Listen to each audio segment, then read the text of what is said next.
So how to think like Richard Branson. Has anyone met Richard Branson? Yes? No? Oh.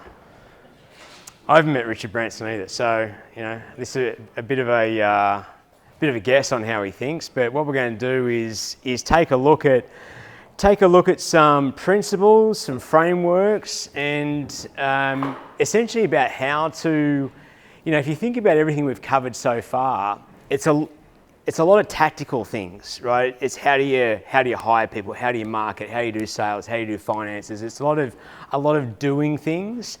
And that is extremely important because you've got to know how to do things, but the person that's doing them is obviously a massive influence on the effectiveness of those things. And that's what really we're talking about tonight. I'm going to start here.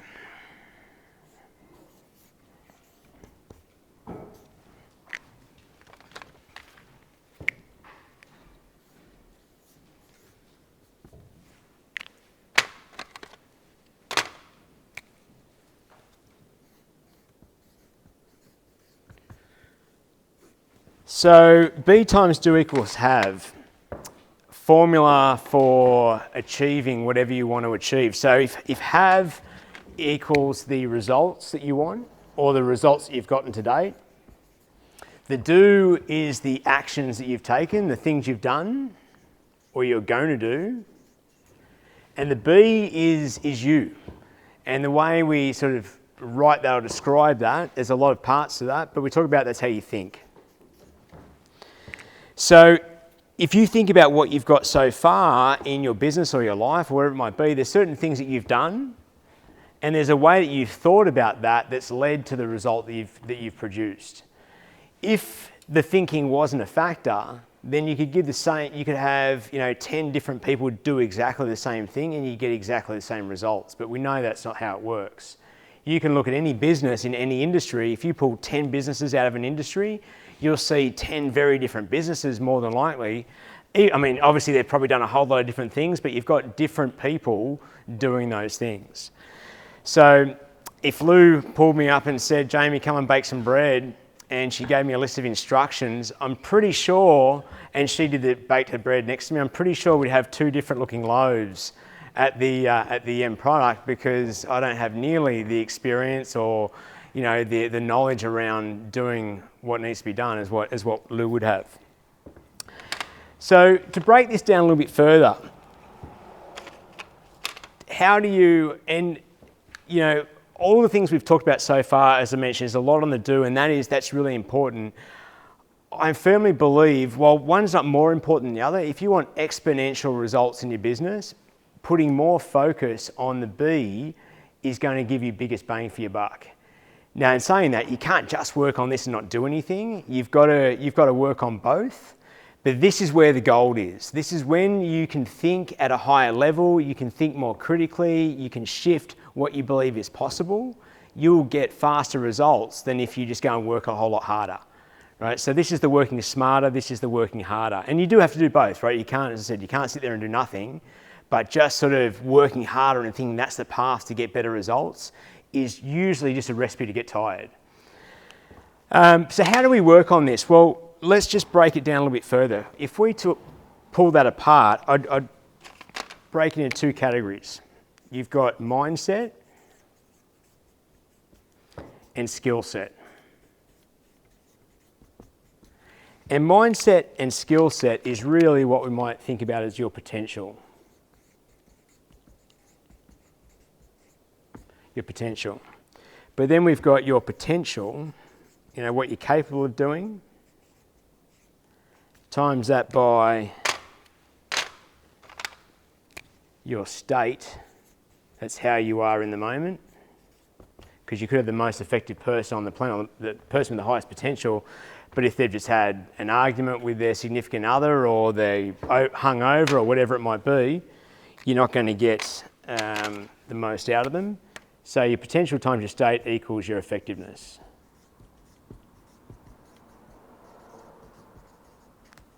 Effectiveness. Oh, forgot the IVE. Is your effectiveness. So let's take a look at these two to start off with.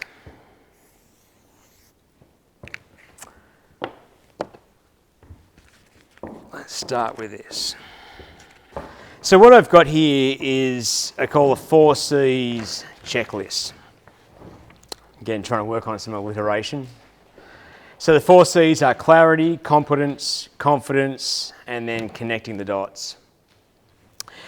There's a bunch of bullet points there, and I'm going to give you a moment just to work through those and give yourself a bit of a self-score on each of these points. It's going to take you a few minutes to do, but just score yourself from 1 to 5. It's very subjective. No one's going to see what you write down. It's just a way to sort of categorise a bit of an inventory on what your starting point might be. So just go through each line, each bullet point. Don't think about it too much, just the first thought that comes to mind. Give yourself a score from 1 to 5. 5 being you're doing awesome at that. 1 being that you've got maybe a bit more that you want to learn. So the way you go through that and score yourself, or sort of reflect on some of those things, is obviously all relative to where you're at, more importantly where you want to get to. One of the cool things about, well, I guess cool or not, but to want to grow this part of who you are, to be able to think in bigger and more different ways, it's really a function of what you want to have. If what you want to have is only 5% more than what you've got today, then there's probably not a whole lot that you need to do here. And maybe just working a little bit more is all that's required to make that happen. Fine tweaking a little bit of your actions. But if what you want to have is twice, 3 times, pick the number of what you've currently got in your business. And when I say have, the measure is whatever you want it to be. I mean, it could be time, it could be money, it could be impact, whatever it is around your business.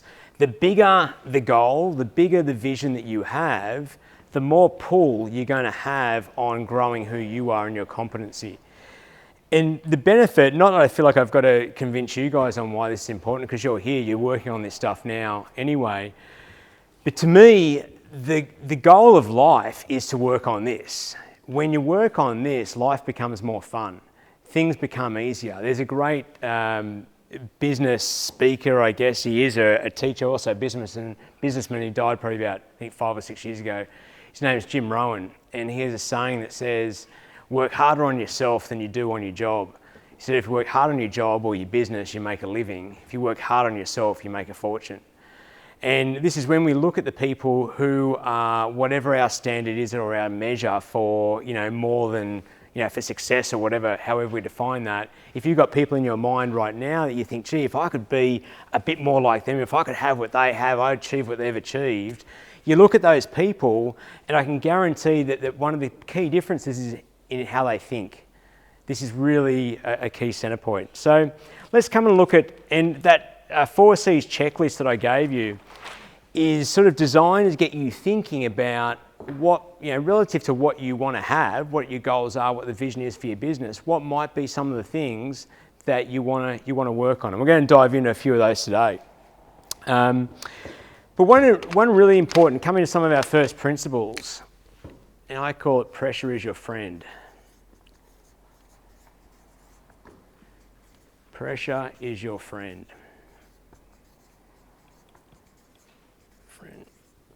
So we've all heard of our comfort zone, right?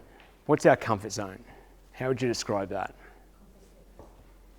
What's that? I still missed it. Comfy slippers. Comfy slippers. Right, okay, good, right. Something else? What else? What's your comfort zone? They're not challenged. Well, you're not challenged, right? Yeah, you can do things and it's pretty easy. Yeah. So what are the feelings you get when you get outside your comfort zone? Anxiety normally is a pretty key one, right? Why do we feel anxious when we get outside our comfort zone? Unknown. It's the unknown. It's the unknown, right? It's the unknown, and our mind starts to run the what-if scenarios. But isn't that what creativity is? I don't know, is it? Yeah? Okay, that feeling, or the unknown, or the feeling? Of the unknown. Sure. I mean, that's what creativity is. Yeah, absolutely. I think probably when you're getting outside, when you're feeling the anxiety, I don't know, do you feel anxiety when you're being creative, or you do? Okay. Yep, right. Well,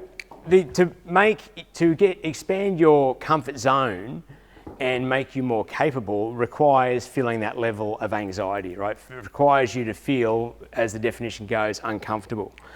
And the pressure as your friend is based off a concept called perturbation. And this was developed by a guy called Ilya Prigogine, who won a Nobel Prize, saying that for something to grow requires time and pressure. So it is in nature. Like if you think about a lump of coal, and a lump of coal put under the earth, like it's subjected to a lot of pressure over time, what happens to it? Comes into a diamond, right? And a diamond arguably is worth a lot more than a lump of coal. And it's like if you put a pot of boiling water on the stove and you apply, if it do nothing to it, it stays water, but you apply pressure to it, it changes, like at 100 degrees, it changes into steam. So it changes state. And so it is with humans. Like when we apply pressure to ourselves, we've got two choices. So we're kind of sitting here and we've got pressure coming in from wherever it is. We can either make a choice. We can scoot out. Like say someone asks you to give a speech somewhere and you're deathly scared of public speaking. You can either say yes to that and go and do it, or you can say, nah, look, it's not for me, it's probably someone better off to do it. And if you say that, then you scoot out and you take the pressure off and you remain exactly the same as you are today. Just saying this because you want us to talk to that camera after. Exactly, yeah. Versus if you say yes to that and you get that feeling of anxiety and you're like, oh, it's going to be horrible, but you do it anyway, right? Okay, maybe it doesn't go perfect, but at the end of it, you go, wow, I did that. I achieved that. And now you're a bit bigger, right? You've grown in capability and mass and you do things repeated and repeated and repeated. You don't think so? What if you do it and then you go, oh, that's right, I'm really shit at this. Great, okay. And I'm never doing it again. Even Perfect. Yep. It's just not in you. Some things are just not one of your talents. Okay, well maybe we've all got core talents, but I would argue that anyone can be competent, maybe not great, but could be competent to get up and speak, right?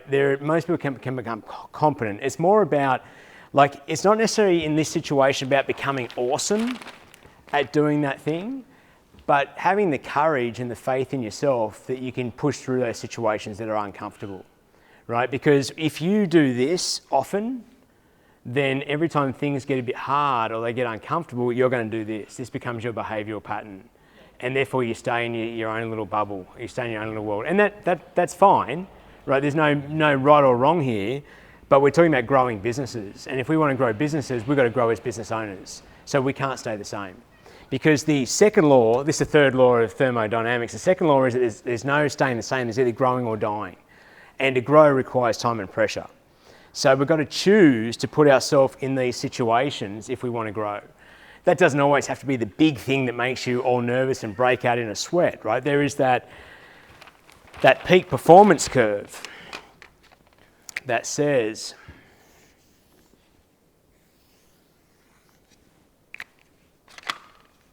if this is performance,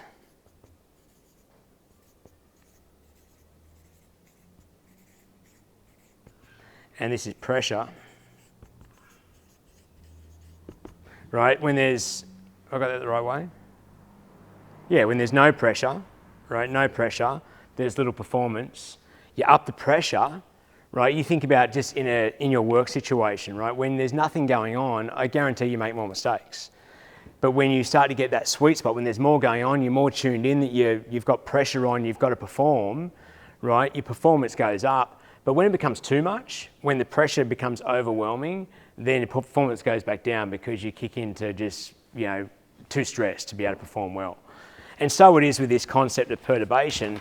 You're looking to put yourself in situations where you're finding this sweet spot. And so it might be, reaching out and talking to someone that you might not have talked to before. It might be going and doing some sales if you're, not comfortable doing sales. Or it might be approaching that other business about creating a strategic partnership that, before you might have backed away, you thought, oh, they're not going to be interested. So it's just finding things. Right now there are things in your business and opportunities that are in front of you that you probably choose not to do for a number of reasons, but if you did do, it would be uncomfortable, but it would have could have a significant impact on your business. That's what we're talking about. So a couple of dovetail points on that. Why don't we do those things? Why don't we do things that are uncomfortable? Self-preservation. Self-preservation. What's the... Think we're going to fail? Yeah. So what's the word we associate with that?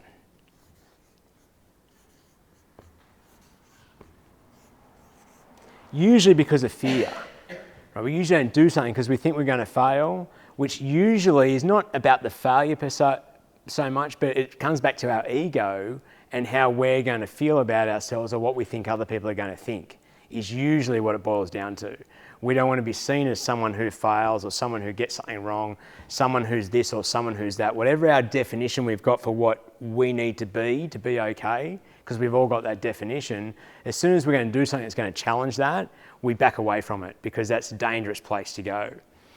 Now, I've got a lot to say about this, but the first one I'm going to say is understand what fear is.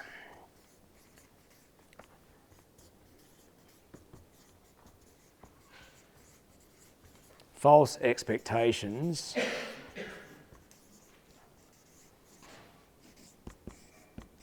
appearing real. I think it was Mark Twain said something along the lines of, in my life I've had a great many challenges. Thankfully, very few of them have come true. You know, because we often make these stories up in our mind and we think something's going to be a certain way, and that's because of we've got fears about it being that thing, so we naturally run that story in our mind. And sometimes, depending who we are, we allow that to stop us from doing something. We're going to come back to this in a second, but before we do, I want to talk about my number one first principle, which is radical responsibility.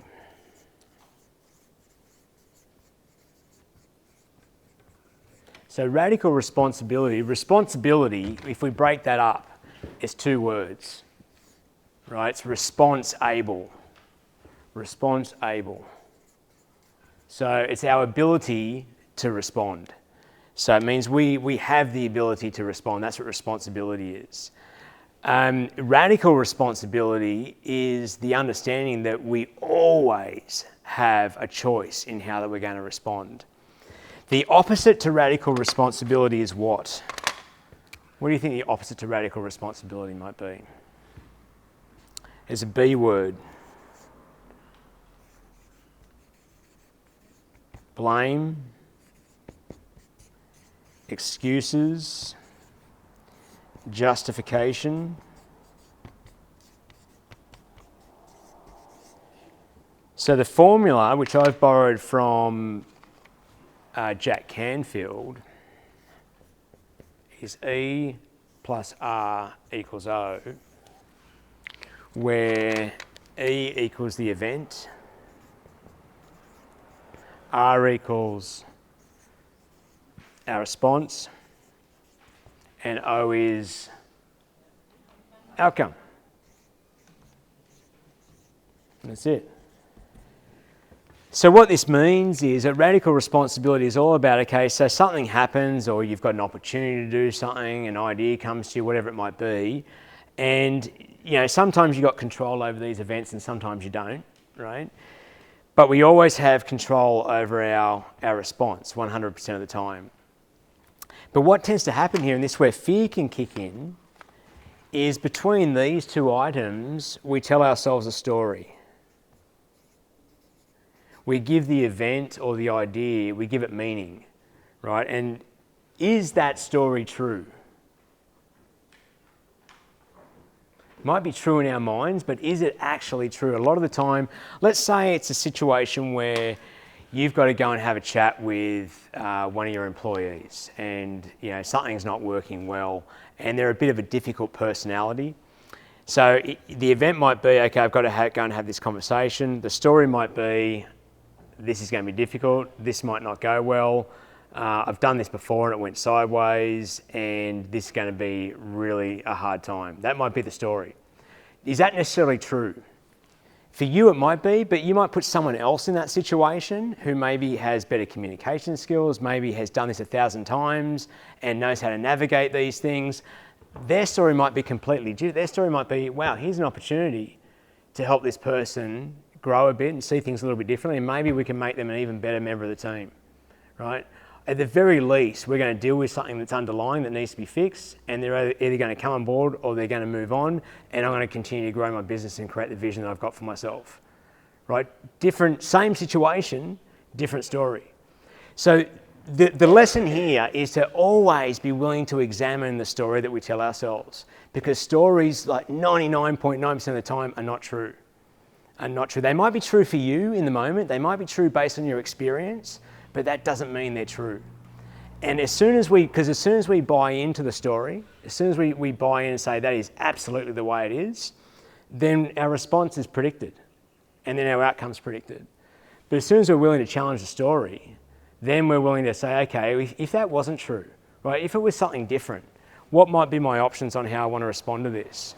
And now the world opens up to you. Now you've got other options. But before, when the story's true, options shorten and you become more narrow-minded and you just repeat the same behaviours. And this is the thing in your business. If you want better success in marketing or sales or whatever it is, if you want different outcomes, you've got to be willing to change the responses, right? And you might just do that naturally through developing more skills and learning things and becoming whatever it is, more educated on something. So that in itself starts to change this process. But by far our biggest obstacle most of the time is the little voice inside our head. A little voice that we live with day in, day out, that we don't realise how much it's actually talking to us. But if you sit and examine this thing, it never shuts up. This thing is always talking 100% of the time. And it's controlling you a lot of the time. It's telling you where to go. There's a great book called The Inner Game of Tennis. And it's a book about coaching, and it's about a guy who became a remarkably good tennis coach, regardless of the fact that he was no good at tennis. He's never played tennis before. Maybe he's played socially, but never played competitive. And what he learned just by watching and playing around with coaching techniques is that he identified this self one and self two. And self one is the chatter, and the self two is the one that's actually doing the work. And in tennis, he would have players understand this self one and self two, and then he wouldn't ask them, he wouldn't give them any instruction on how to actually hit the ball, because he realised that when he's doing that, he's talking to self one. He would just ask them, he'd just get them to hit a few strokes and say, so what do you think needs to be different? And they would feel it, and they'd go, yeah, I feel like I'm just coming a little bit too much over my wrist. He'd go, okay, think about that and let's change that. And he would just ask them. And self two knows often what needs to happen. Self two knows the truth, but self one is like when you're reading the books, you're trying to overthink something and you're just listening to that voice inside your head and allowing it to push yourself around. So the story is self one. And we want to say, thank you, self one, you're very important, right? You help us stay alive, and it does. You help us get on in the world, and you help us have relationships and all these different things, but you're not always valid.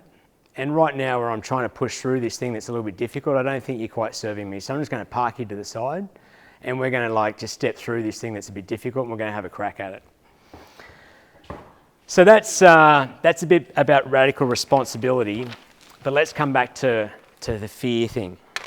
Because even though you have this little conversation with yourself, does anyone else talk to themselves? Or is it just me? Right? All the time. Sometimes I've got helpful Jamie and unhelpful Jamie that lives inside my head. And sometimes when I haven't slept well, or maybe haven't eaten well, or maybe drank more than I should, unhelpful Jamie comes out and spends a little bit more time than he should inside my head. So I've learned to recognise him, and I just say, okay, you're here today. All right, well, we're not going to do a lot today, but I'm going to wait till tomorrow when you've decided to stay away and helpful Jamie comes out. Or there's that book, the kids' book called The War of the Good Wolf, Bad Wolf book. Has anyone read that one with their kids? Good Wolf, Bad Wolf, the little wolf that gets kicked out of the camp because he's making too much noise. He's always thinking about the negative, and he goes and sees the wise grandfather wolf, and the grandfather wolf helps him realise that you've got the good wolf and the bad wolf inside you. And the little wolf says, well, how do we know which one wins? And the grandfather says, it's whichever one you feed. Right? If you feed the bad wolf, it gets louder and stronger. And if you feed the good wolf, it gets louder and stronger. So it's all about which one we feed. But even with that, like sometimes we come up against things and this fear thing still kicks us in the butt, right? Maybe there's something significant in our business that is going to have a lot of risk, that it's not just the kind of thing you can step and have a try and just see how it goes, but you're making a significant commitment. And this might be in life too. So there's a great exercise which I stole from my good friend Tim Ferriss. And he's got a great TED talk on this. He calls it fear setting. And in fact, I learned about a really practical example of this with, I might have mentioned this in a previous seminar, Alex Honnold. If you've seen the Discovery documentary called Solo, he's the rock climber that climbed El Capitan with no ropes, and he's climbed all the massive big faces without any ropes. So quite an amazing guy. And one of the things that he does, and this is fear setting, is I guess a flavour of fear setting, is he actually visualises himself falling. Like when he's sitting there and he's preparing for a climb, maybe not the day of, but throughout the process of training, he's visualising himself falling so he can get used to what the feeling will be like. And he can go, okay, essentially what he's doing is going, that's what it's going to be like if it happens. Okay, all right, I got that, great.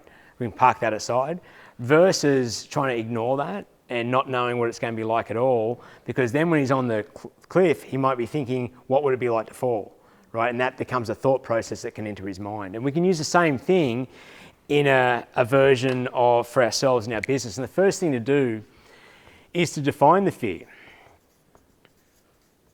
Define the fear. So this is writing it out in detail, like thinking about the decision or the thing you're trying to do that brings these feelings of anxiety, or there's a visual degree of risk of something that could go wrong. Write it out. If it went wrong, what would happen? What are all the things that would happen, and what would it look like? I got a little quote here I wanted to read. Named must your fear be, before banish it you can. Who said that? Yoda. So you got to just get it in detail. What would happen? How bad would it be? You lost all your money, you had to sell your house, got a divorce, whatever it is. I mean, make it as bad as it could possibly be. And then you ask yourself the question, on a scale of 1 to 10, what's the likelihood of that happening? All right, what's the likelihood of that happening? And usually it's in the lower numbers. Oh, sorry, 2. And then you can say, okay, so if we followed through with this thing, what are all the other positives that could come out of it? What might be the upside? And then you take a look and you ask 2 things out of that. Okay, on a scale of 1 to 10, what impact is that going to have on my business and my life? And the other one is, what's the likelihood of these things happening? And what you generally find is that the likelihood of this going wrong is like a 1 or a 2 or a 3. The likelihood of this happening is more like a 7 or 8, and the impact is going to be 9 or 10. So sometimes when we really get clear on that, and the other one to throw in there is, if this did happen, if this actually came to fruition, what steps could we take to get back on track? So you play out the scenario. You've lost the house, business is gone, you've got no money, no spouse. What would you do? And you start to create a plan for that. And you start to see that, well, actually, if all that happened, I'm not going to die. And I can see immediately a couple of things that I could do to start to get things back on track. So you start to realise, actually, I don't want that to happen, but if the 1 out of 10 actually happened, it's recoverable. And right now, I'm allowing that to stop me from doing these things, which are going to create great outcomes for me. So it's a way of just sort of getting real with it, rather than just allowing it to be some intangible thing that runs around the back of your mind as a what if that stops you from taking action around something. So that's the fear side. Let's come back to the have.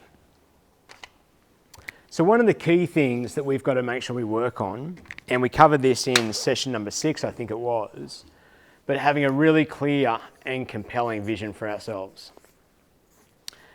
the bigger vision that we can see for our business, the more drive we're going to have to push through these things. Like, to use my example before, if your situation was to maybe get a 5 or 10% improvement in your business, then when you come up against an obstacle that's stopping you, whether it's something that's fear-driven or something that just seems difficult, you're going to come up against that, and you're going to have more likely the tendency to go, well, you know what, forget it. We'll stick with what we've got because, you know, we weren't going for that much more anyway, and what we've got now is okay, so it's fine.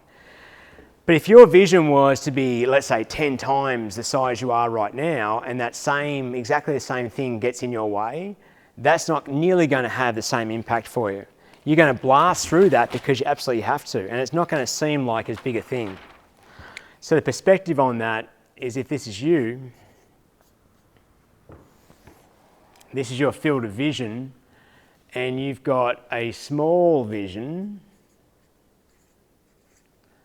the obstacles will seem big.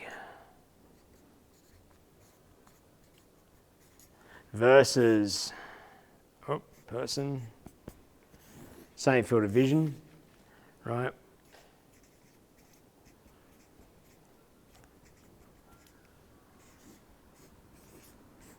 A bigger vision will cloud out the obstacles in front of you, and that will give you, like, let's say the public speaking example, if you know that to create the business that you can see, you've got to become much better at presenting, and you've got to be confident to be able to go and walk into some situations that will require you to be able to speak a certain way and present yourself a certain way, then when you come up against doing the first one of those, you're not going to back away from it because you know that you've got to do it, so you're going to push through and make that a thing. Or if you've got some difficulties with your first employee and you think, it's too hard to have employees, you know, I'll just go back to when it was just by myself. Well, that's okay if your vision's not that big, but if you've got a massive vision that's going to require you to have 30 people on your team, well, you're going to have to learn how to do that. You're going to have to grow in those areas. So a vision, you know, I see the vision and the goals, you know, the big goals, one of the tools, one of the reasons why we have those is to draw us and give us that pressure, be that form of pressure that can help us push through, right? It's the pressure to push us through there. So if you look at your 4 C's checklist there, one of the questions there was around the clarity of your vision, and that'll be one of our actions to look at coming out of today. So let's look at another way to analyse the B. If we were to use an analogy of an iceberg for human beings, for you or other people, how much of an iceberg can you see? Tiny much. 2%. Somewhere at 2%, somewhere around that, a little bit. Most of it's down below the surface. And with humans, what we can see is we can see their actions, we can see their behaviour, and we can see their decisions. Which is really, that's the do. That's what we can see when people get into action. Apart from their physical appearance, that's what we get to see. So what's below the waterline? Right, mad panic, right. So first thing is skills, and we talked about it before with skill set. But then the mindset part, you know, if I come back to here, I talked about the B was the mindset and skill set. Well, the skills here, for example, if you are a good cook at home in the kitchen, you might choose, your behaviour or decisions might be to invite people around for dinner, and you're going to cook dinner for them because you're a good cook. So that's an example of the way skills might affect your behaviour. Or if you weren't a good cook, you might say, hey, let's go out to a restaurant. Let's catch up and go out to a restaurant. Right? So skills can affect decisions, behaviour and actions. And then we've got values. So what are values? Anyone want to have a stab at defining that? How would you define values? Well, I was going to beliefs are the next one on the list. So values I define as things that are important to you. Whereas beliefs start to come back into that Where was I?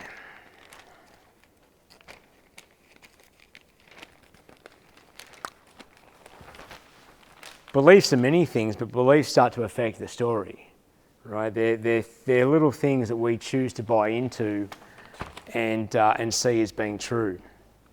And we're going to touch on this one in a little while. But then we've got your identity. Now, your identity is the definition that you've got for yourself, which you may or may not be conscious about. So if I asked you right now to write down who you are, and you didn't have to show anyone, it was just for you, whatever you write down there is your self-definition for you, your identity. And this is a really, really important nugget here in this whole grow your thinking component. Because you can only, let me put it this way, I've never seen a $5 million business run by a $1 million business owner. Right? If you want to create a $5 million business, you've got to see yourself as a $5 business owner. You can't just say, oh yeah, I'm going to go out and get that thing, but then deep down inside think, I'm just me. I'm a very small business owner, right? You can't hold that mindset and create a $5 million business. It's just not going to happen. So, and this plays out in lots of different areas. It plays out in your relationships in your family, the kind of spouse you think you are, the kind of parent you think you are, the kind of friend you think you are, the kind of community member you think you are. You've got definitions for all these roles that you have in your life. Conscious or not, there's a way that you see yourself. And we can, to some degree, know what that is by looking at the way that you behave. Right? We can see a lot about a person by the way they behave and what they believe about themselves and their self-identity. We're going to explore that one in a second. Very powerful component. The last component here is the environment. Right? If you take an iceberg and you put it in the Sahara Desert, it's not going to be an iceberg for very long. So one of my other first principles in the book is your environment matters.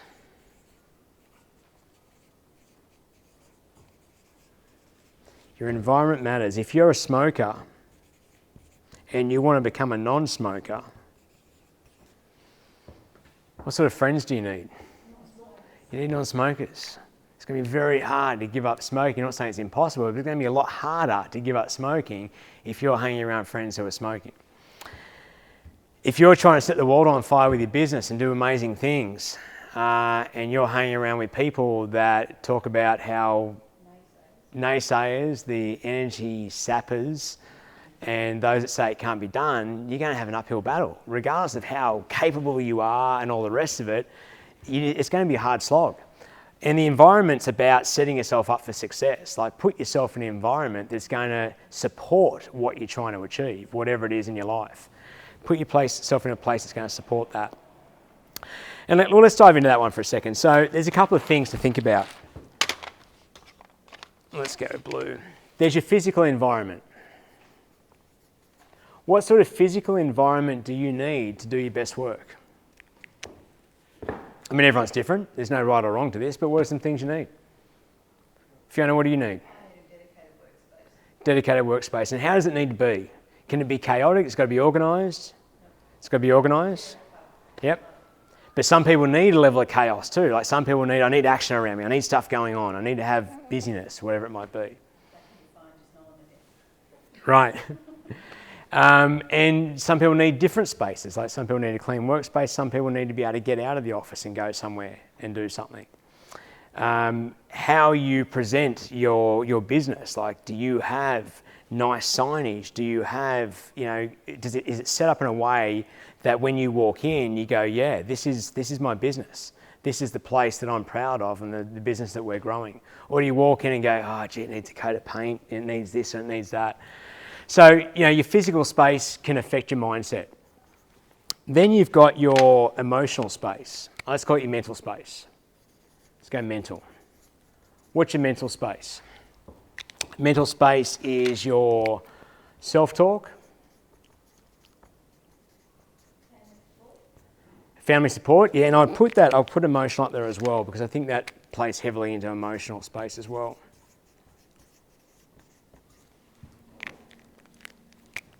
I'll put family support there. Family support, absolutely. Like if you're slogging it out there or your spouse is continually questioning what you're trying to do, like that's hard work. Emotional support. Mental, I'm going to put in here, and it's probably emotional as well, but peers and education. Education, I'm going to also say media. Right, part of your environment is what you listen to and what you read and what you watch. So if you have the goal of becoming a business owner who you are not today, and that business owner is significantly more capable and thinks in a certain way, but you're spending your time listening to the news versus maybe listening to a great podcast about people who are also out there doing great things, right? That's going to have an impact. You're not going to feel great listening to the news. And the emotional one. What's the emotional environment? It's largely relationships. That's the biggest one.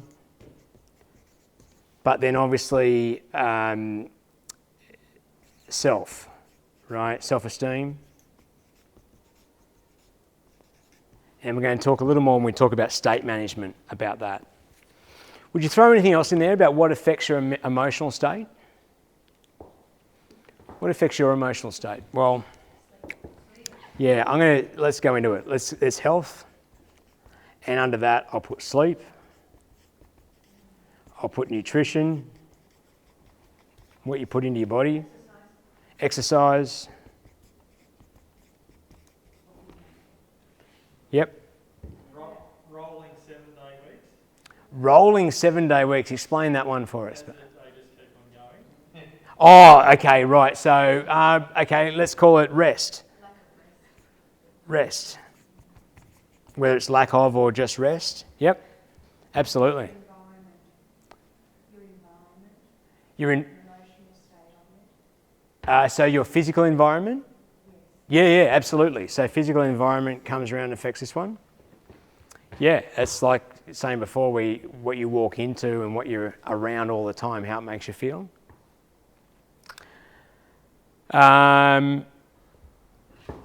Just under health. Another one here, which I've been learning more about lately, is breathing. Getting the right amount of oxygen in your body.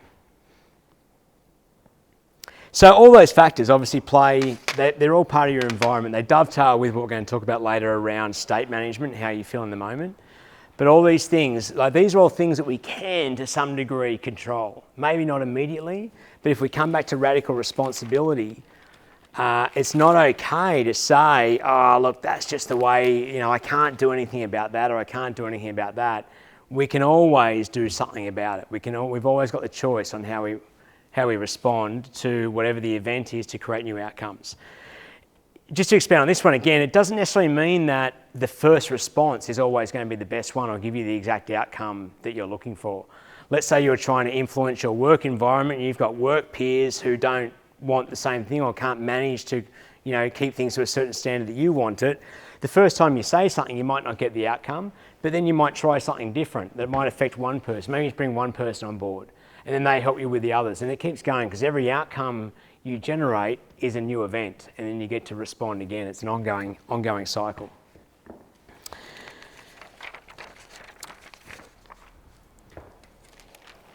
So that's our identity iceberg. Now let's dive into, I'm going to just talk briefly about values, and we're going to expand a bit on beliefs. So values are unique to all of us. Like, we've all got different values in terms of a hierarchy. So if we listed all of our values right now, we might get a comprehensive list that we would all say, yeah, no, I have those values. But for each of us, there's going to be a different hierarchy. So someone might have family as their number one value, and someone else might say, yeah, family is one of my values too, but it might be further down. Or you might say free time is a value or money is a value. So knowing where your values are and what the priority or the hierarchy are becomes very important, more so that you're setting your life up so you're aligned and you're acting in alignment with the things that are important to you. Like if one of your highest values is family, but you're slogging it out and trying to get this business up and running, you're not spending time with your family, the business is not going to go anywhere because you're not going to put the full effort in because you're giving up on something else that's more important to you.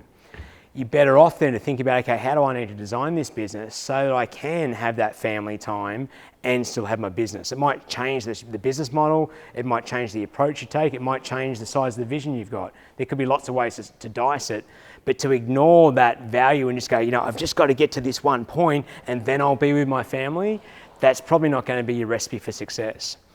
And there's some great tools. There's a guy called Dr. Demartini.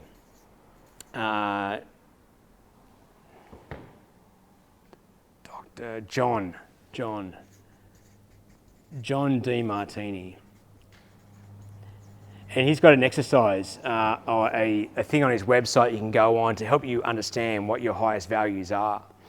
It's a good thing to do, and then you can just sort of explore and then say, okay, well, if I look at how I'm currently living my life and running my business, how aligned am I?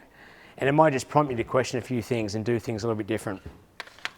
To me, that's about putting you in flow. So you're working with the things that are important to you versus working against them. It's not about changing your values, but just getting super clear on what they are so you can make choices that align with them. But let's look at this beliefs thing. So beliefs are fascinating. I had a friend the other day say to me, once you're, I forget what he says, like 17, once you're over the age of 17, you don't need calcium anymore, so there's no point drinking milk. No, I read it, it's absolute, and he's talking like it's an absolute fact. I've got no idea if it is or not, but I just found it hilarious that he was so convinced that this thing was true. If there's anything we've learned surely about health and medicine is that we just don't know much and things keep changing. But he was just so hell-bent on this being a fact, I thought it was very interesting, a very strong belief that he held. So you got a bit of paper there. We've done this exercise before for those who have been out to some other sessions, but we're going to do it again, just with some different words. I'd like you to write down the first 3 words that come to mind when I say the word money. What are the first 3 words? Don't think about it, just write it down. What are the first 3 words that come to mind when I say the word money? When I say the word employees. First 3 words. Wealthy people or rich people, big businesses, success. So we've got beliefs,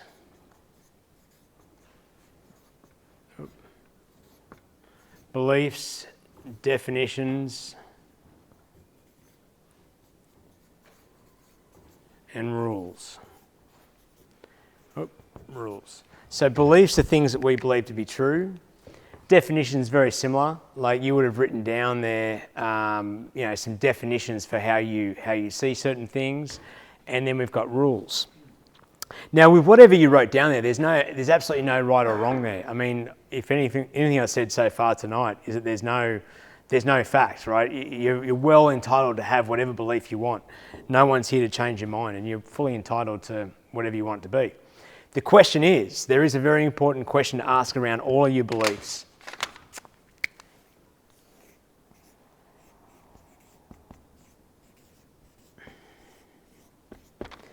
Is it helpful?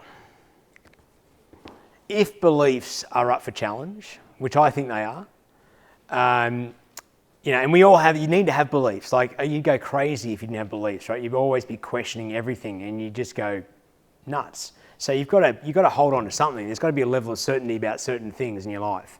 So I don't want to leave you with the impression that, you should question absolutely everything. However, sometimes it's helpful to do just that, for moments of time, maybe not every second of the day, but look at some of the beliefs and ask yourself, are they helpful? Money is always an interesting one. It astounds me sometimes the ways that I'll hear people in business who arguably a lot of the time want to be making more money, the way they will talk about money and the way they'll talk about other people with money, that leads me to the belief that they don't have a great relationship with money. And if we don't like money and we don't respect money, then it's not going to, money has ears, right? It's listening. Every time you speak, it's listening. And if you don't talk nicely about it, it runs away. It goes somewhere else. And you think about, what is money? Freedom. What is it? Freedom. Freedom? That would be a definition. It's a tool. A tool? A means of exchange. A means of exchange? Yeah, I think it's all those things. I don't think is it good or bad? No, doesn't matter. There's a definition I heard once I thought was interesting, that money is an idea backed by confidence. I mean, money is just is an idea, like it's a concept. And a great example that we're witnessing right now is around the evolution of Bitcoin and cryptocurrencies. Like now, what's a Bitcoin worth? $58,000 or something for one Bitcoin. People are paying that much money for one Bitcoin. So is it money? Is it valuable? You've now got institutional investors, people who are very conservative, buying Bitcoin in their currency. You've got large corporations buying Bitcoin. But 5 years ago, none of those people were buying it. Why are they buying it now? Because there's now some confidence in it. And that's all. The notes that you've got in your wallet, or the money that's in your bank account, the only reason that has value is because there's confidence in it. And people see it as something of value. But really, it's just an idea. It is just an idea. So it can be, if money is something you're struggling with, then it would be very worthwhile just exploring a little bit about your relationship with it and how you view it and how you see it. Because it's probably one of the reasons why I see a lot of businesses struggle. I mean, there's many reasons, but that's certainly one that comes up time and time again. And the close relationship there is that when I asked you to write down around rich people or wealthy people, it's the same thing. My same friend, he's fascinating. He's great for content for seminars. Same friend that taught me about the calcium fact was telling me about rich people the other day. He said, rich people, they're funny, aren't they? They have to make up problems because they don't have any problems. Was his story around it. I thought it was interesting. He had a full definition. But so what we've got here, we've got beliefs, right? So just the question is it helpful or not? If you look at what you're trying to achieve in life, whether it's business or personal, the beliefs you've got, are they helping you? And sometimes that can be hard to explore because we don't always know what our beliefs are. So sometimes the easier path is to come back and just explore the story, right? So the story is, the way you explore that is you look at a situation and you'll feel a certain way about a situation, and there's an emotion that comes up. And whether you're angry, whether you're frustrated, whether you're elated, whatever it is, the question you ask is, what would I have to believe to feel the way I do? And you'll have an answer to that. And then you can ask yourself, particularly if it's a negative emotion, you can ask yourself the question, well, is that true? And then first reaction might be, yeah, that's true. But then you ask yourself the question, well, can I know absolutely without doubt that that's true? And if you're honest with yourself, your answer to that will be no. And that sort of brings down the barriers a little bit and opens up the scope for you to start to explore, what could I be a little more open to here? And that's sort of the same line that I'm talking about with beliefs. But I want to talk about rules as well. Rules are interesting. Rules are sort of more like when X happens, it means Y. When Bob's late, it means he doesn't care about his job. Or when my supplier keeps screwing up with their delivery, it means they don't care about us. Right? We've got a narrative there that goes on. It's the same sort of thing. It's a story, right? So just understanding what our narrative is. Another good one I see and hear about, the employees. A very common line I hear is, it's really hard to find good people. Really hard to find good people. And look, I'm not here to say it's dead easy, but I would suggest that that's not a helpful thing to be telling yourself, right? Because you don't know if it's true or not. Right? You might be finding it difficult, but it doesn't mean it's true. And so therefore coming back and exploring that and saying, okay, what might be a more helpful belief for me to take in this moment? That's going to change the way you think, it's going to change your actions, and it's going to change the energy behind your actions. Right? It's going to change the energy. So let's talk about identity a little bit. Well, actually, identity and belief. I'm going to mix these. Actually, I'm going to mix three together: identity, belief, and vision. I've talked about the benefit of having a big vision, but you can have a big vision, but also have a little voice inside your head that says, "What do you want that for? Well, you're never going to do that." Right? That's ridiculous. So other people can do that, but you can't do that. So you've got to be able to believe in the vision, right? You've got to be able to believe in the vision, and sometimes that can mean making incremental steps, or not necessarily. Let's say you're here today, and you want to get the vision is massive, right? It's up here, but that when you think about that, this is the big vision, the big goal. When you think about that, that's when the bad wolf or unhelpful Jamie kicks in and starts saying, what? That's never going to happen, right? The negative self-talk kicks in. So therefore, we've got to sort of have that out there, but release our attachment to it a little bit and say, look, I don't really know how that's going to happen. I'm not going to spend too much time thinking about that, but let me just look at something that I can see. And maybe it's this vision here, this next step. And that would be enough that would force you to grow and become better, but not so much that you just don't believe in it. Because any time that negative self-talk kicks in, you can't control it. You stay where you are. Like things just don't change. There are ways to hack this a little bit, and it comes back to environment.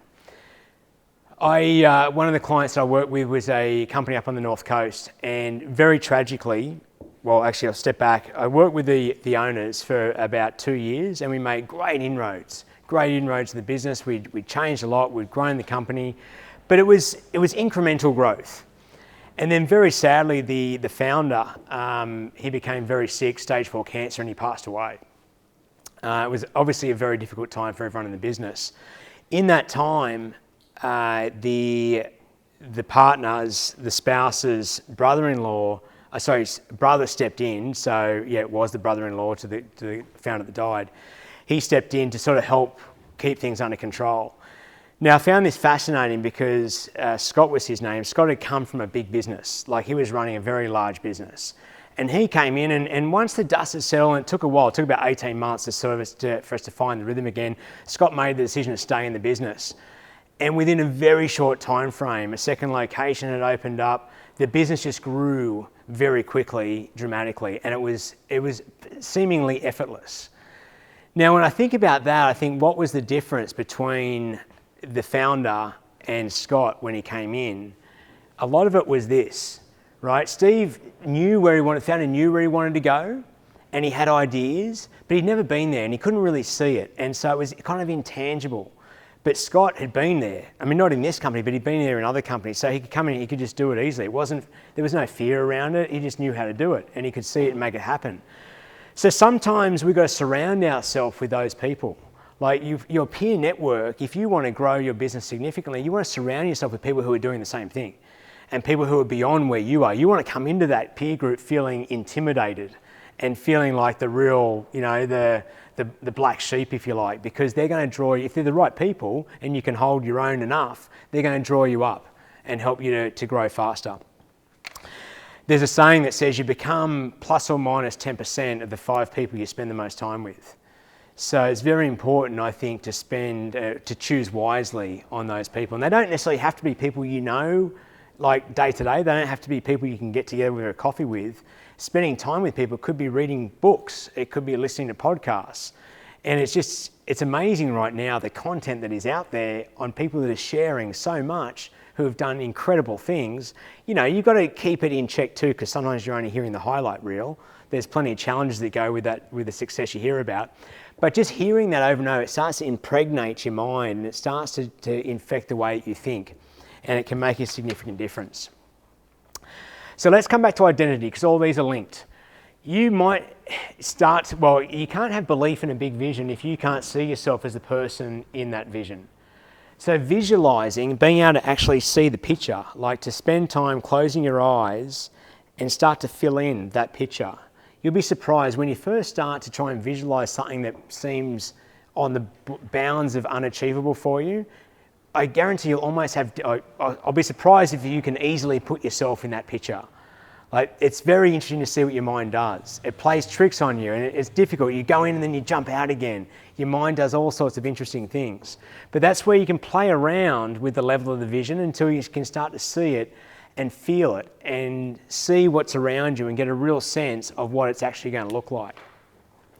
And then you've got to see yourself in that same way. So you've got to visualize yourself. You've got to sort of see, what decisions am I making right now? How am I behaving around my peers?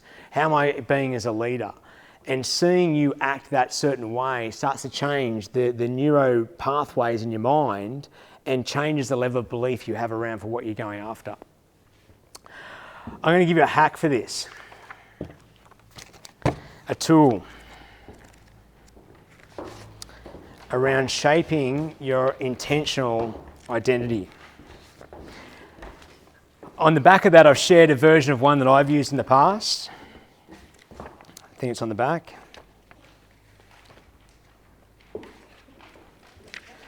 So starting with, two of the most powerful words in the English language are the words I am, because what follows it is your definition for who you are. And what I want you to do is I want you to think about what that vision is you've got, what are some of the goals you're going after, and then start to think about who the person needs to be that can make those things happen. It should be someone different from how you see yourself today. So it should be a fuller picture of yourself. So take a stab at it. This doesn't need to be a finished work of art, right? This is a complete rough draft. Don't be too worried about what you write down. I just want you to get the gears turning and get something started of writing down some I ams. Who are you going to choose to be? What's the identity you want to have for yourself? And it doesn't have to be business related. It could be personal related. Like if you've got a health goal or you've got a relationship goal, write that stuff down. If you want to be a certain father or spouse or friend, community leader, it doesn't matter. Just write down for the vision that you've got for yourself of who you want to be. What are some of those statements? Feel free to read my example on the back. If you want to see an inspiring video, Google young girl bathroom mirror affirmations. And there's a video of a young girl with curly hair screaming out her affirmations to herself in the bathroom mirror about how great she is. And yeah, have you seen it? Yeah, it's awesome. But she's right on track. Like what I'm suggesting you do is exactly the same thing. You might not be up on the bathroom counter screaming it, but if you look at yourself in the mirror and you say some of these things to yourself, what's your reaction? See how comfortable you are saying some of these things. It can be confronting. But that's just an indicator to yourself that there's some work to do. And it's okay, because the more you do it, the more comfortable you get with it. And then the more you say it, the more you start to buy into it. And I'm not saying this is the only tool to use, but it's a very powerful one. Particularly moments when you're not feeling the mojo, when you're feeling a bit down or you're feeling a bit unsure. You crack out these affirmations and you say them to yourself, and you'd be amazed at even the short-term boost it can give you. I'll tell you a quick story about Greg, who was my very first client and probably the person I could thank for me still doing what I do. Because if it wasn't for Greg and maybe those affirmations, I wouldn't have kept going. But Greg was a recovering alcoholic. He ran a small business, a team of about 10 people. And when I started working with him, he was a bit of a mess. Like his self-confidence was in the toilet and his GM was ripping him off. We didn't know that at the time. But I started to share some of these principles with Greg. And then after a short while, he started turning up in a suit and tie. Like he was normally just in like coveralls and stuff. And he started wearing a suit and tie. Started coming in with his shoulders back, saying his affirmations. He said, Jamie, I'm going to turn this thing around. I'm going to make this thing happen. And pretty soon he started just acting like a different leader. And soon he discovered that his GM was half his problem. And he confronted him and sacked him. And as soon as he did that, people sort of went, oh, this is a new Greg. And Greg got to the point where his business didn't grow dramatically, but he got down to working 15 hours a week. and his business was being run by his team very effectively, but before it was running him. And I mean, he did lots of things, but this is a key. All this stuff I'm talking about was a real turning point. And as I mentioned, Greg's probably one of the reasons why I'm still here. When I first started doing what I'm doing now, I was extremely naive, 29 years old, thought I knew a lot of stuff, and quickly got a wake-up call when people told me how much I didn't know and go away. And if it wasn't for Greg, and mornings I'd wake up with just butterflies in my stomach before I'm even out of bed, and I'd be saying these things to myself as I'm lying in bed just to get myself out of bed. And then visualising Greg and what he had done and thinking about what I could keep doing. So the mind tricks that we can play with ourselves can be really powerful. And sometimes there does need to be a little bit of fake it till you make it. The butterfly is what we talked about earlier. Yeah. Because that's, I think, that if you don't have it, you don't have it. Yeah, you mean I think it's a prerequisite. Right. Well, I think you can avoid the butterflies though by staying safe. Yeah. Well, I haven't found it. okay. Well, you probably just have chosen to live in this state of perturbation, so that's awesome. Because I agree. That's the place to be. That's the place to be. And for me, when I was in that place, I could have chosen to say, okay, I'm not doing this anymore. I'm going to go back and work for someone, right? But I use these tools to. But I don't see it as a choice. I think it is. Full stop. Okay. That's not. I don't believe it's something I have Do you have butterflies all the time? almost all the time when I'm doing something I haven't done. Yeah. Oh, that's what we're saying. Yeah. But you're not always doing something you haven't done. If I've done it, it's fine. But, Yeah. but when you're creating all the time, it's always there. It's that's the pressure that I tried to talk about earlier. Yeah. No, we're saying the same thing. We're saying exactly the same thing. If you're doing something that you've done 1,000 times, there's no butterflies. But we're not growing there either, right? So we're talking about the growth is the getting the butterflies and doing something difficult that you haven't done before. I mean, sorry, I don't know why I'm getting. I think it's the ability not to be afraid to fail. For me, it's fundamental. Mm-hmm. Agreed. Yeah, in many ways, it's more important than success. Agreed. And it's empowering. Agreed. Yes. Yep, we're talking about the same thing. 100% agree. But that's a tricky thing. It's a tricky thing, right? That's easy to say, a lot harder to do in reality, which is why everything we've talked about before is about how to break through that, right? It's how to buy into that belief that that's more important.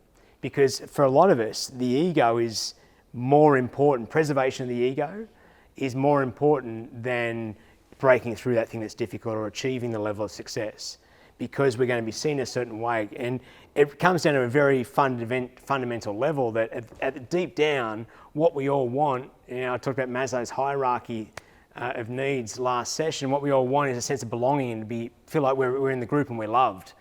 And any time that we feel like we're going to be outcast because we're going to be seen as less than or seen as a failure, that is a real mess with our ego, and we try and avoid those situations. But it's sort of recognizing, and this is the point I want to talk about next, is it plays into all of these things, and the C word.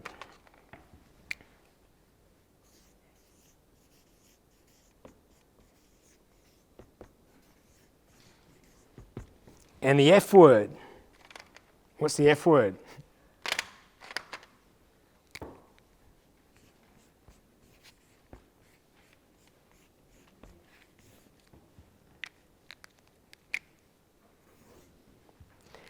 When you can have this and have confidence and faith in that and back yourself and have a strong identity, that's a very, very powerful concoction. Very powerful concoction. But the question is, how do you get confidence, right? If you're not feeling confident about something, how do you get it? How do you build confidence in something? What's that? You act it, yeah, so a bit of the fake it till you make it. Yep. Develop skills, yep. Improve your skills around something. Yeah, take small steps and take small safe steps and prove to yourself, I can take that step, and the next time you take a bigger step. I mean, it's all the things we're talking about. It's the positive self-talk. It's the positive definition of yourself. Celebrating the wins, exactly, reflecting on the things you've done well rather than ruminating on the things that you haven't. So it's all those things. This one here, I'd love a hand on coming up with how you develop faith. I think the two are very linked, confidence and faith. But faith is an interesting one. Let's go to this principle.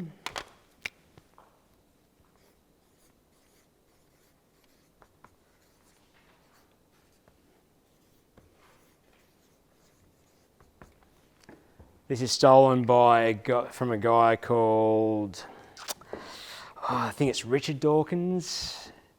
I can't remember. Dawkins definitely he's got a book called Power versus Force. Fascinating book. Think about a time where you have wanted something and you've worked super, super hard to get it, but it just seemed to elude you. And no matter how hard you went, it just didn't seem to happen. And another time when you wanted something and it almost seemed effortless and just came into being, it just seemed to be smooth sailing. Maybe you've had those situations. I think the definition there, and this is a tricky one to describe, is the difference between power versus force. And when we are so hell-bent on things being a certain way, we usually try forcing it to be that way. And sometimes what we're going to be willing to do is just to let that go.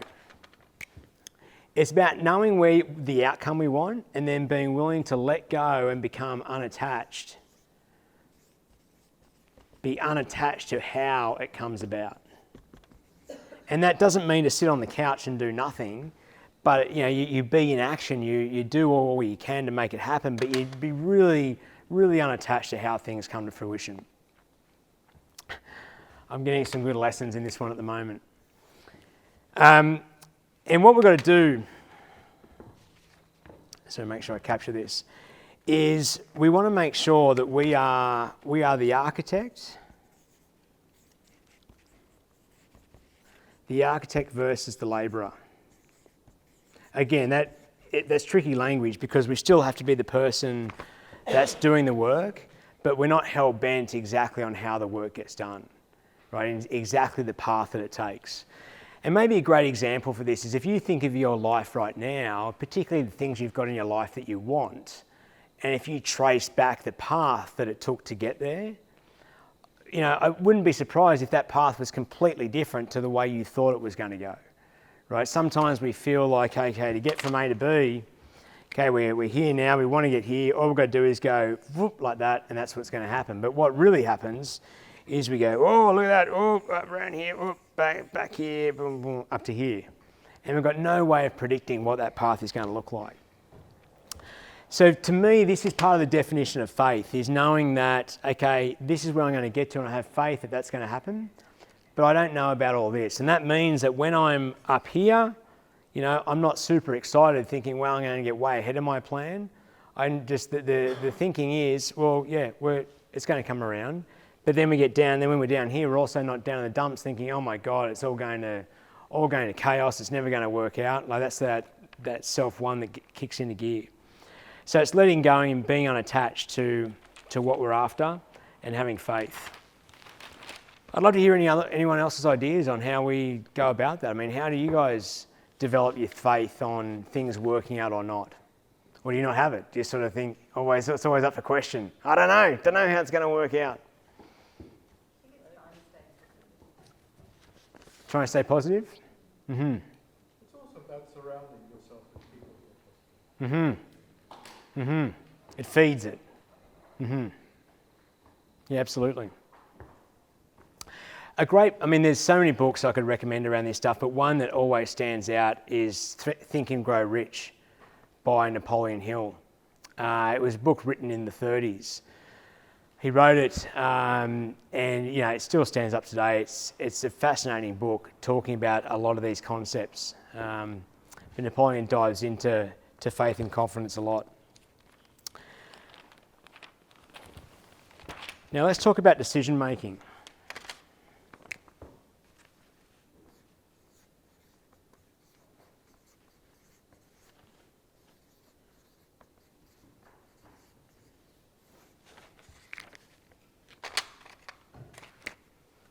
We've got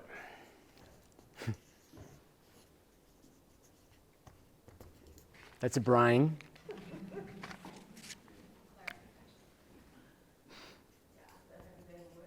That's right.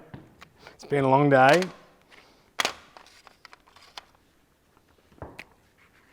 Then we got, what's next? Got the heart. That one looks a bit better.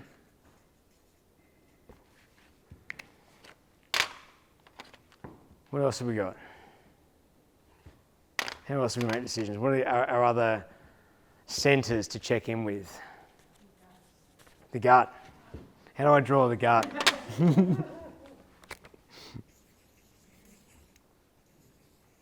Something like that. The gut. Sixth sense. Whatever you want to call that. Intuition. Not sure what the symbol for that is. What's that? Knowledge. I'd put knowledge in the head. I'd say that's the head. Yeah. Praying might maybe up here. Intuition, spirit, higher sixth sense, higher power. Heart. So this is the logic side. This is where we write our pro and con list. Important for sure. Best, I don't know. Jury's out. I think everyone's a little bit different, but I think too much reliance on this can get us into trouble.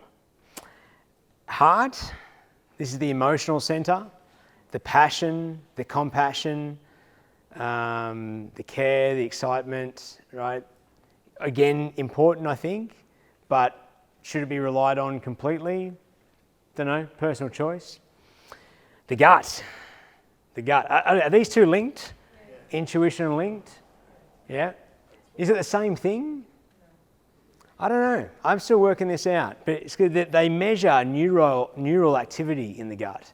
Like there are thinking neurons in the gut equivalent that they've got in the brain and in the heart. And we're learning more and more about this. I don't know there's any thinking neurons up here in the intuition and the, maybe they're different. Maybe intuition, higher power and so on is different intuition in the gut. But something I've learned, and maybe you guys have some more insights on this, is that the more we can quiet this, again, it comes back to getting self-one out of the picture.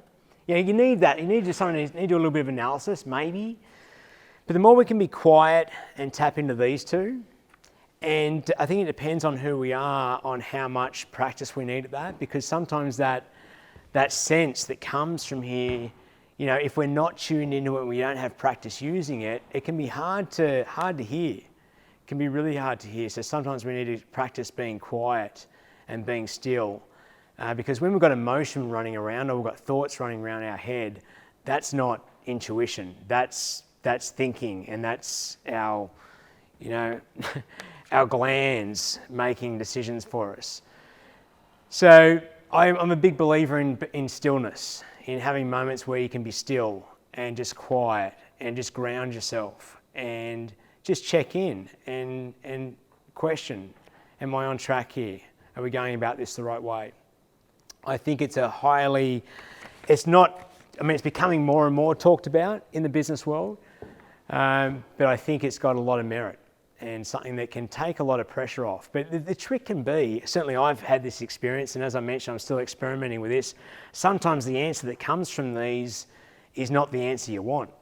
And particularly your head will tell you why that's not going to work, or gee, think about all the things that are going to go wrong with that, or think about the impact of that. And so it can be challenging to listen to those things and to follow those things. But maybe starting small and having little things you can test out and see how they go.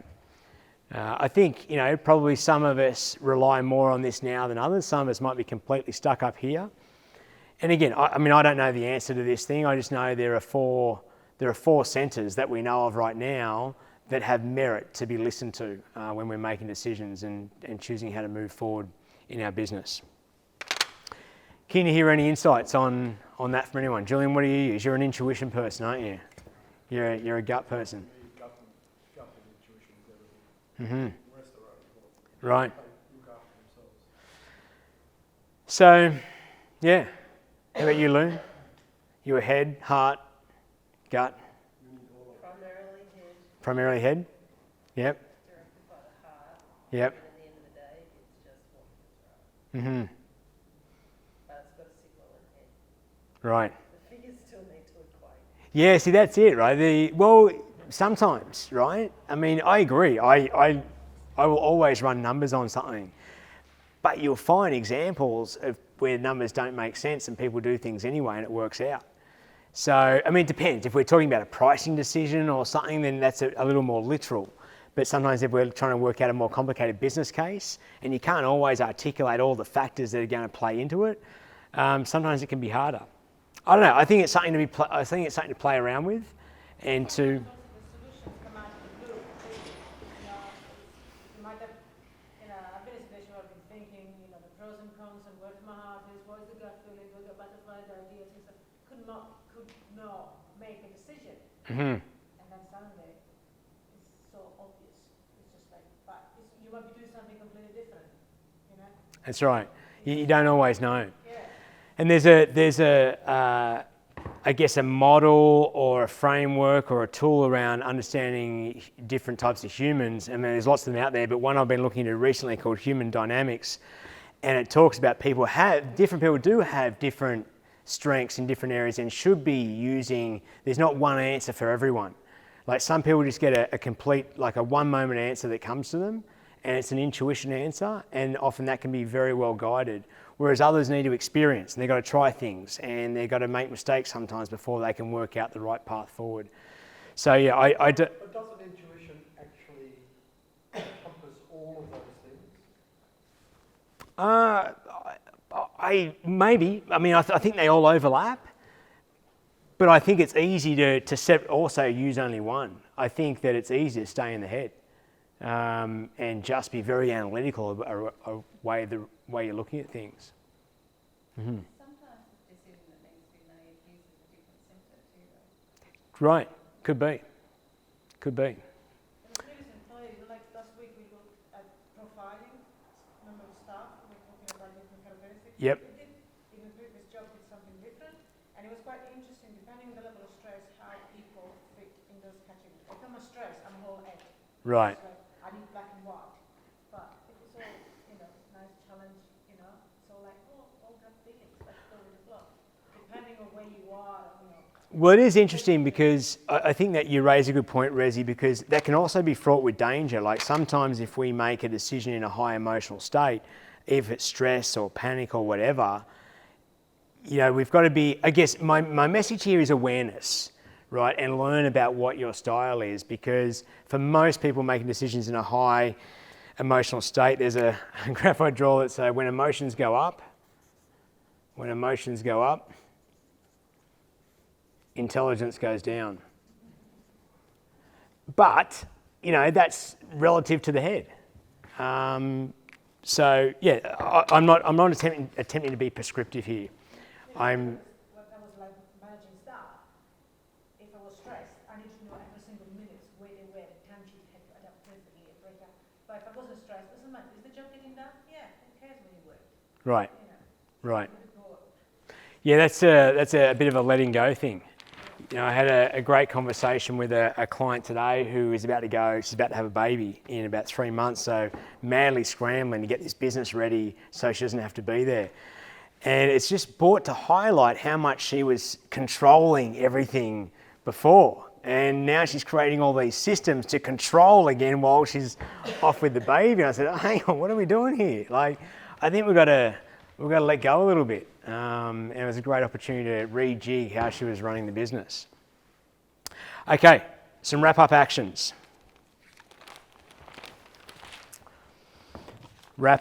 So, I've got 6 for you.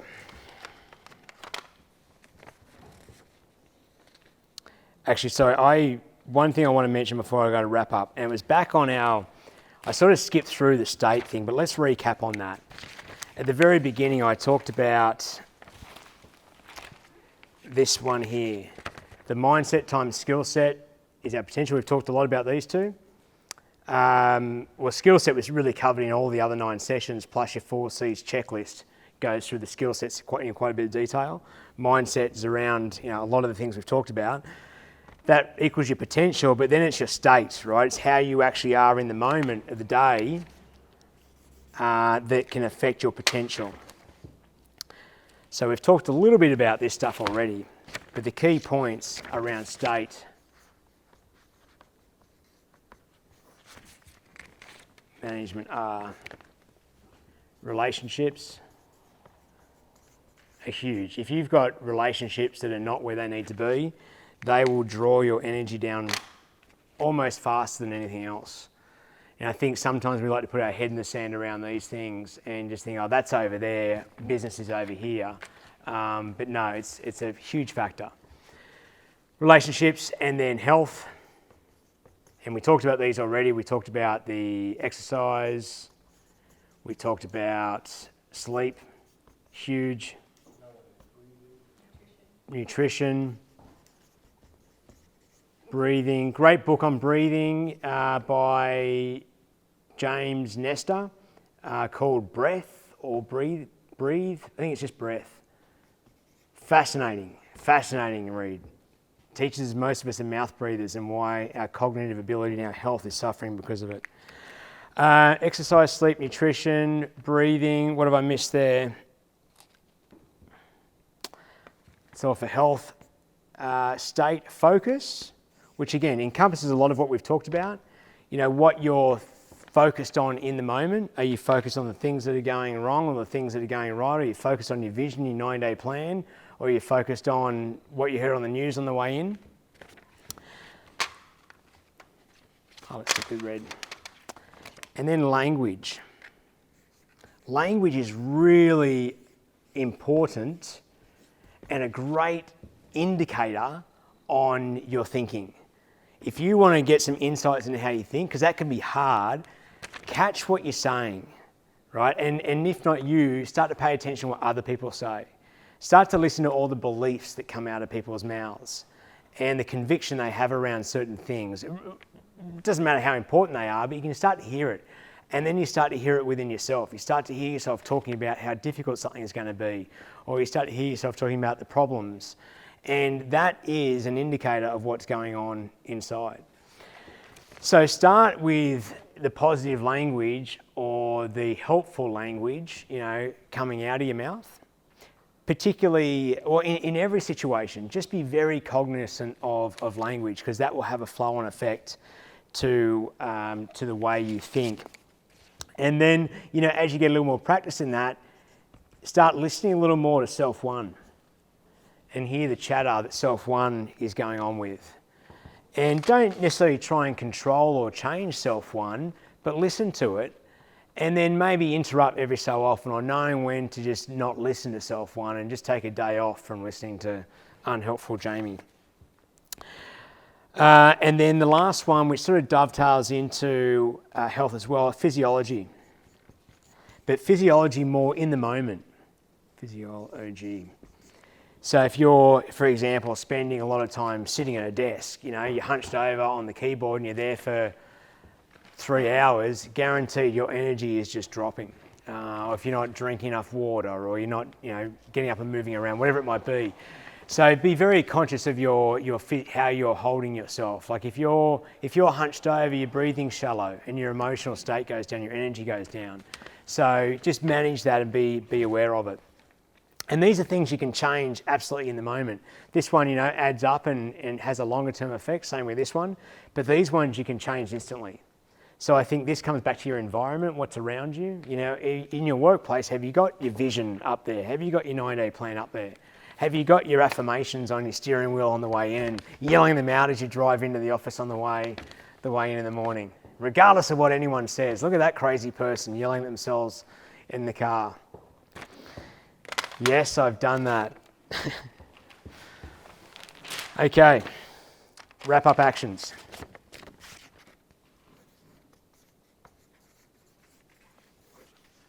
Number one, clarity of vision.